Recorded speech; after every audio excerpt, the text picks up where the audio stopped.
last time we got the Surf HM, and this time we're going to make use of it. A lot. Get ready to see that Vaporeon sprite a lot. And I think it's kind of stupid how you can't grab an item that's on the ground while you're in the water. Don't know why they did it that way, but oh well. It's not that major of an inconvenience. Anyway, this is Route 204 South, and there are two items we can pick up using Surf. Was that one over there, and this one that you saw just now. Now there are a lot of places we can go to with Surf. Our next destination technically should be Canalave City, but we can also go to Fuego Ironworks. We can go to the PAL Park, even though we can't use it yet, and even if I could use it, I still couldn't use it because I'm using an emulator. But, yeah, I'm gonna keep those destinations for later. For now, I'm just gonna focus on getting those items that require Surf to get to. So we're done on Route 204, so I am going to fly to Heart Home City.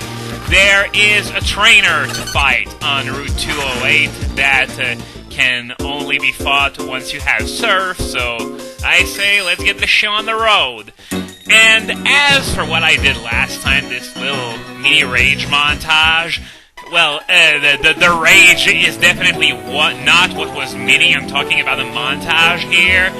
But, yeah, it actually took a while to make, so I'm glad that you guys enjoyed it. I tried to convey the feeling of pure hatred I had for this girl just for, sending me on fetch quests, where she was, in places where she was going anyway. That is one really poorly written character, seriously. And I'll be honest here, I lost any and all potential pity I could have had for her for getting thwomped by a team of level 1s in black and white. If you've seen my video where I commentate that battle, you probably know what I'm talking about. This is one of the most amazing things I've seen in a long, long time as it comes to Pokemon. But yeah, I tried to put the lol in Lolita, so I'm glad that you guys enjoyed it. And is it me, or do we get a lot of trainers with Gyarados in this game? Not that I'm complaining. Gyarados is actually fairly challenging to deal with. Oh, Ice Fang. Guess the rest of its move pool is nothing but water moves that would heal Vaporeon. But yeah, Gyarados is sort of hard to deal with without electric moves, and my electric move user on my planned team would be Uxie, and I'm not gonna get it for a while. Restrained from crushing my opponents. Hooray! Yeah, fishermen usually aren't that much of a threat, though I will give you the fact that he's got a Gyarados. So, we're done with this route. Next destination, we're going to go just south of Veilstone on Route 214. There's an item down there, and we're gonna go get it, so just going to go through the toll booth. I really like how now you're allowed to go through toll booths on your bike. That is really a great improvement instead of having to reuse the bike every single time. So, yeah, there's an item over there. What is it? A rare candy! Well, that is a very nice item. I'm not gonna use it now, obviously. But for now, I'm going to head to Route 213, just east of Pastoria, because remember that beach area? Yeah, that's the beach route. Well, in the sea, there's an area that resembles a lot, some of those sea routes in Hoenn with all the passageways made of boulders and stuff. I guess you're going to see what I mean when I get there. But yeah, rare candies in case you didn't see my previous LPs. I'm keeping them for later, for the good reason that the later you use rare candies, the more experience points they're worth.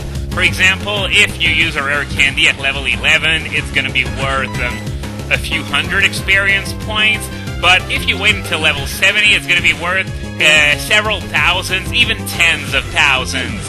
So that's why I'm trying to delay this as much as I can, because those few hundred points that you get from a rare candy early in the game, well, they're not going to make much of a difference when you reach the Elite Four, for example. It's it's like the worth of a level 15 or 20 Pokemon, a wild one on top of that. So I don't have exact numbers off the top of my head, but it's strongly recommended that you wait as much as you can until actually using the rare candies.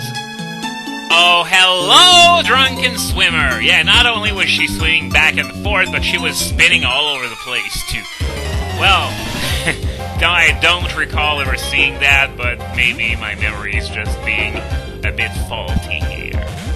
So, as for the round 2 of the suspect test, I think nominations begin tomorrow.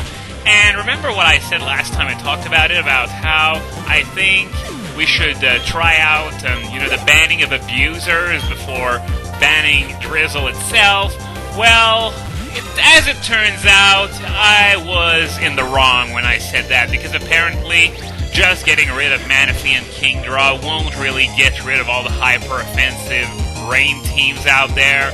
So, yeah. Even I gotta admit that the best course of action has to be banning Drizzle itself there. But there are some people who disagree with that, and quite frankly, I think their idea is, I'm sorry, but it's flat out stupid, and that would be banning Swift Swim. That's right. Of course, Swift Swim sweepers are a problem, but if you ban Swift Swim, the only reason that's left to use Drizzle would be Rain Stall, and Rain Stall just doesn't work very well. Sand Stall is a lot better for one, but Rain Stall, no, not so much. So, you got the choice of, no, can't go through there, so I'm gonna have to go down there. But yeah, you have the choice of banning Drizzle or Swift Swim. If you ban Drizzle, you can still use Swift Swim with a Damp proc, which is, it's definitely not as broken as Swift Swim with Drizzle, but it's still viable. Whereas banning Swift Swim for the sole purpose of keeping the pretty much useless Rain Stall around, well, I can't say I agree with that. But there seem to be a lot of people who want to do that nonetheless, and I don't know who decreed Operation I Must Save Froggy! But, yeah, I think Drizzle should go for the benefit of everyone now. And another trainer is Gyarados. I'm pretty sure I didn't see as much of these guys in Generations 1 through 3. Though I could be wrong, but maybe they just stand out because I don't really have anything super effective to hit them with. Oh, Leer. Thought I was going to try and Ice Fang the living crap out of my Torterra, but guess I guessed wrong. But, yeah, what was I saying now? Yeah, Drizzle, I think, is going to go, and in the long term, I think Drought might go as well. And as for the issues that might be caused by a sandstorm, I think since there are 2 inducers in Tyranitar and Hippowdon, and 2 abusers that have the Giga Drain for Torterra, well, it would have been interesting, except it's got a nature that drops special attack, as I recall, so I'm gonna keep Leech Seed instead. Another Gyarados! Wow! Just as I was talking about it earlier on in this video, and they're deciding to go all out with the Gyaradoses. But, yeah, there are 2 inducers for Sandstorm, and 2 abusers that have the problem to be, that have the potential to be problematic, sorry. Yeah, we're talking about Excadrill and Landorus here. So, in the worst case scenario, I think either Landorus or Excadrill could go, but we're going to keep Tyranitar and Hippowdon around since Sandstall is, after all, a lot more viable than Rainstall ever will be. That, and I can't see the Smooth Rock being anywhere near as viable as the Damp Rock to begin with. Now I'm seeing this Gyarados, and I'm reminded of that Cyrus battle in that video for some reason. It was really, really easy. The levels were surprisingly low for a major boss battle at that point in time.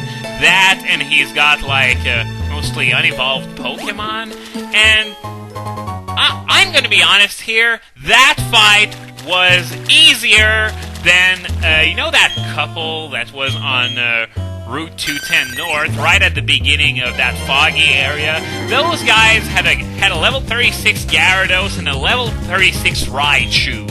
Well, I thought they were much harder to deal with than Cyrus. Not only because it's a double battle, not only because despite the fact that I got lucky and froze that Raichu, I might say instead, but seriously, boss battles are supposed to be several levels higher than even random trainers, and usually should feature evolved forms. And this reminds me of Archer, who's got 2 not fully evolved Pokemon on his team in Heart Gold and Soul Silver, and even in Gold Silver Crystal, by the way. But, yeah. That just wasn't the case for Cyrus. I mean, Mars had a Purugly very early in the game, Jupiter had a Skuntank very early in the game, and the best thing Cyrus has at this point is a Golbat? Really? And,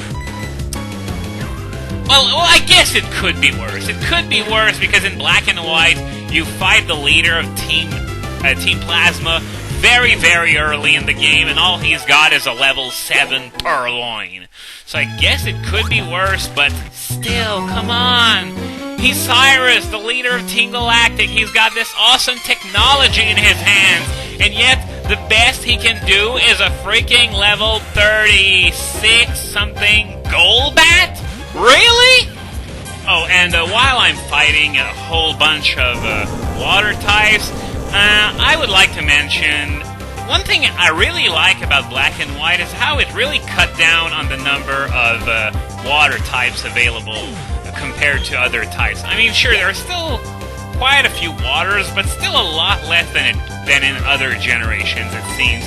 Off the top of my head, and I'm just going to mention the final forms here, we got Seismitoad, we got Basculin, Caracosta, Swanna, Jellicent, we also got Alomomola, and Carudio, of course. But maybe I'm missing one or two, but that's it. And the reason for that is because there's no fishing rod before you get the national dex in Black and White. So that is why there are so few water types in the Unova dex, because you can't fish for anything really. Either they're land-based, like for example the Seismitoad line, or you encounter them by surfing, such as for example, well, the obvious Jellicent line, which is the replacement of the Tentacruel line. And personally, I like the fact that they reduced the fishing aspect in the game, because I have to admit, it was fairly boring. You know, you just threw your line, there was nothing, you try it again, there was nothing, try it again, there was nothing, try it again, oh, we got something now! But, okay, this seems to be a little maze surrounded by water, so we're gonna get to solving it eventually.